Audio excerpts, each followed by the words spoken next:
Hi అండి, అందరికీ నమస్కారం. నాగవంశీ ప్రొడ్యూసర్గా ఎన్టీఆర్ మరియు త్రివిక్రమ్ కాంబినేషన్లో రాబోతున్నటువంటి ఓ చిత్రం గురించి నిన్న అప్డేట్ వచ్చింది. ఈ చిత్రం కుమారస్వామి జీవితం ఆధారంగా ఒక మైథలాజికల్ మూవీగా తీర్చిదిద్దుకోబోతుంది అనే విషయాన్ని నిన్న అప్డేట్ ఇచ్చారు. అయితే యూట్యూబ్ కావచ్చు, ఫేస్బుక్, ఇన్స్టాగ్రామ్, ట్విట్టర్ ఎక్కడ చూసినా కూడా ఈ అప్డేట్కి సంబంధించినటువంటి కొన్ని వీడియోస్ వైరల్ అయిపోయాయి, హ్యూజ్గా ట్రెండ్ అవుతున్నాయి. అయితే ఇందులో సగానికి సగం వీడియోలో ఒక మిస్టేక్ ఉంది.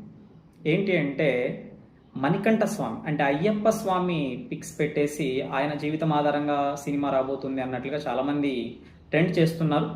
ఈవెన్ ఆ మధ్యన ఒక యాంకర్ కూడా మాట్లాడుతూ ఒక పాస్టర్తో ఇంటర్వ్యూ చేస్తూ, ఆ పాస్టర్కి తెలియదు కాబట్టి సరిపోయింది, పాస్టర్తో ఇంటర్వ్యూ చేస్తుంటే పాస్టర్ గాడు ఒకడు అడుగుతాడు, ఈశ్వరుడికి ఎంతమంది పిల్లలు అంటే ఇద్దరు అనేసి విఘ్నేశ్వరుడి పేరు చెప్తాడు, మణికంఠుడి పేరు చెప్తాడు. చెప్పాల్సిన పేరు అంటే ఇప్పుడు సినిమా ఏదైతే తీయబోతున్నారో కుమారస్వామి పేరు చెప్పడు ఆ యాంకర్ కూడా. అంటే చాలా మందికి తెలియదు అనే విషయాన్ని నేను గమనించాను. కాబట్టి ఖచ్చితంగా మనం తెలుసుకోవాల్సినటువంటి విషయం ఇది.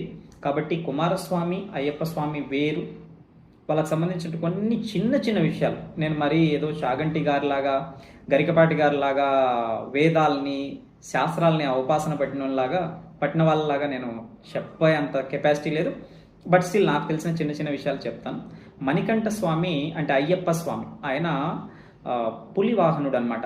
పులి పైన కనిపిస్తూ ఉంటాడు మనకి ఎప్పుడు కూడా పిక్చర్స్లో అందు చూస్తే. అయితే కుమారస్వామి అంటే ఇప్పుడు ఎన్టీఆర్ సినిమా తీయబోతున్న పురాణం ఏదైతే ఉంటుందో దానికి సంబంధించినటువంటి దేవుడు కుమారస్వామి వాహనం వచ్చేసి నెమలి, మయూర వాహనుడు అంటారు ఆయన. ఓకే, అలాగే అయ్యప్ప స్వామి వచ్చేసి బ్రహ్మచారి, ఆయనకు పెళ్లి జరగలేదన్నమాట. కానీ సుబ్రహ్మణ్య స్వామికి ఇద్దరు భార్యలు. ఒక అంటే దేవ సైన్యానికి అధ్యక్షుడు అనే తత్వాన్ని చెప్పడంలో భాగంగా దేవసేన అమ్మవారి రూపం, అలాగే శ్రీవల్లి అమ్మవారు. ఓకే, సో దేవయాని అని కూడా పిలుస్తారు, దేవసేన లేదంటే దేవయాని అని కూడా పిలుస్తారు అమ్మవారిని. ఇంకో అమ్మవారు వచ్చేసి శ్రీవల్లి అనమాట. వీళ్ళిద్దరూ సుబ్రహ్మణ్య స్వామికి భార్యలు. అలాగే మనకి ఇక్కడ జన్మ వృత్తాంతం గురించి కూడా ఒకసారి తెలుసుకున్నాము అంటే అయ్యప్ప స్వామి జన్మ వృత్తాంతం మహిషాసుర మర్దిని అని మనం పిలుస్తాం అమ్మవారిని. నవరాత్రులు అంటే దసరా పండుగ చేసుకోవడానికి కారణం మహిషాసురుని చంపడమే. ఓకే, సో ఆ మహిషాసురుడి సోదరిగా చెప్పబడే మహిషి అనే రాక్షసి ఒక వరం తీసుకుంటుంది బ్రహ్మదేవుడి దగ్గర నుంచి. ఆడ మగ ఈ రెండింటి కలయిక ద్వారా పుట్టిన ఏ జీవి కూడా నన్ను చంపలేదు అనే వరం తీసుకుంటాడు. సో అక్కడ శివకేశవులు అంటే శివుడు, విష్ణువు వీళ్ళిద్దరి కలయిక ద్వారా అయ్యప్ప స్వామి జన్మిస్తాడు. దేవుడి యొక్క జననంలో కూడా కొన్ని కుక్కలు సాధారణ జననంగా చూస్తూ ఉంటాయి. అక్కడ లాజిక్స్, ఫిజిక్స్ ఇవన్నీ అప్లై చేస్తూ ఉంటాయి. దేవుడి యొక్క జననంలో మనం చూడాల్సింది తత్వం. సో అధర్మం అనేది ఎంత పవర్ఫుల్గా ఉన్నా అప్పటికి వెలుగొందినా ఎలాగైనా నాశనం అవుతుంది, ఇంత గొప్ప వరం తీసుకున్నా నాశనం అవుతుందని చెప్పడమే అక్కడ ఉన్న తత్వం. అంతకుమించి మనం ఆలోచించాల్సిన అవసరమే లేదు. అదనమాట అయ్యప్ప స్వామి జనన రహస్యం అది. అయితే సుబ్రహ్మణ్య స్వామి జననం అనేది యాక్చువల్గా చెప్పాలంటే ఇప్పుడు సినిమా తీస్తున్నారు కదా, సుబ్రహ్మణ్య స్వామి గురించే తీస్తున్నారు. మొత్తం యుద్ధం చేసి తారకాసురుడిని చంపడం వరకు తీయాల్సిన అవసరం లేదు. నన్ను అడిగితే కుమార సంభవం అని ఒక టైటిల్ పెట్టేసి ఆయన యొక్క జన్మ వృత్తాంతం జస్ట్ ఆయన పుట్టేంత వరకు తీసినా చాలు, అదే ఒక పెద్ద కథ అయిపోతుంది. ఎందుకంటే కుమారస్వామి సంభవం అనేది చాలా కష్టాల తర్వాత జరిగింది. ఆయన పుట్టుక అనేది అంత సులభంగా జరగలేదు. భావోద్వేగానికి లోను చేసి ఈశ్వరుడు అంతటి ఆయన్ని భావోద్వేగాలకు లోను చేశారు. ఆయన ద్వారా పార్వతి అమ్మవారి ద్వారా ఒక పుత్రుడు పుడితేనే తారకాసురుడు అనే ఒక రాక్షసుణ్ణి, శివ పార్వతుల కలయిక ద్వారా పుట్టిన వ్యక్తి మాత్రమే నన్ను చంపగలడు అని బ్రహ్మ దగ్గర వరం తీసుకున్న తారకాసురుడు అనే రాక్షసుని చంపాలి అంటే వాళ్ళిద్దరి కలయిక ద్వారా ఒక పుత్రుడు పుట్టాలన్నమాట.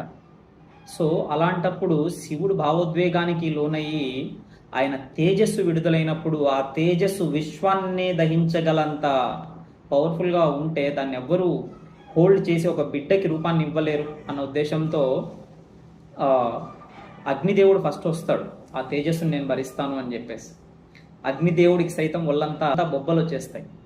ఆ తర్వాత ఆ తేజస్సుని చల్లబరచగల సామర్థ్యం నాలో ఉందేమో అనేసి గంగమ్మ తల్లి, అంటే ఆ బిడ్డకు జన్మం ఇవ్వాలి అనేసి గంగమ్మ ముందుకు వస్తుంది.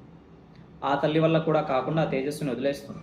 వదిలేసినప్పుడు హిమాలయ పర్వతాల్లో నుంచి అలా వెళ్ళి ఆ తేజస్సు అలా కదులుతూ వెళ్ళి ఒక శరవనంలో, శరవణ తటాకాలని ఉంటాయి, ఓకే, చెట్లు అన్నమాట.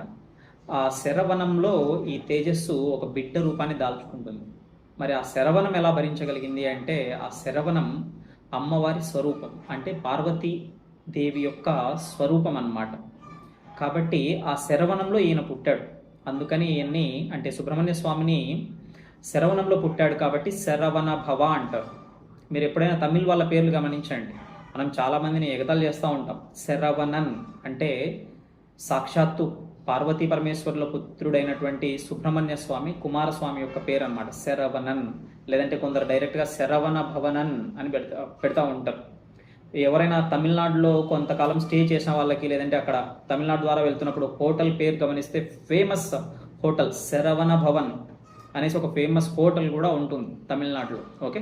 ఆ విషయాన్ని పక్కన పెడితే, ఇంత అంటే ప్రపంచం గర్వించదగ్గల శక్తిమంతుడు పార్వతీ పరమేశ్వరుల స్వరూపుడైనటువంటి ఆ చిన్న పిల్లాన్ని చూసి ఈయన ఎవరో చిన్న పిల్లాడు అనుకునేసి అది తెలియక కృత్తికలు అనే వాళ్ళు వచ్చి ఆయనకి పాలిచ్చి పెంచుతారనమాట కొంతకాలం. అలా పెంచినందుకు వాళ్ళకి ఒక గొప్ప నక్షత్ర హోదాన్ని ఇవ్వడమే కాకుండా వాళ్ళ పేరుతో ఈయన సుబ్రహ్మణ్య స్వామి వాళ్ళ పేరుతో పిలువబడేలాగా ఆయన పేరులో, ఆయనకున్న పేర్లలో ఇంకో పేరు పెట్టుకుంటాడు. అదేంటి అంటే కార్తికేయం. కృత్తికలు పాలించి పెంచడం వల్ల ఆయన కార్తికేయుడు అయ్యాడనమాట.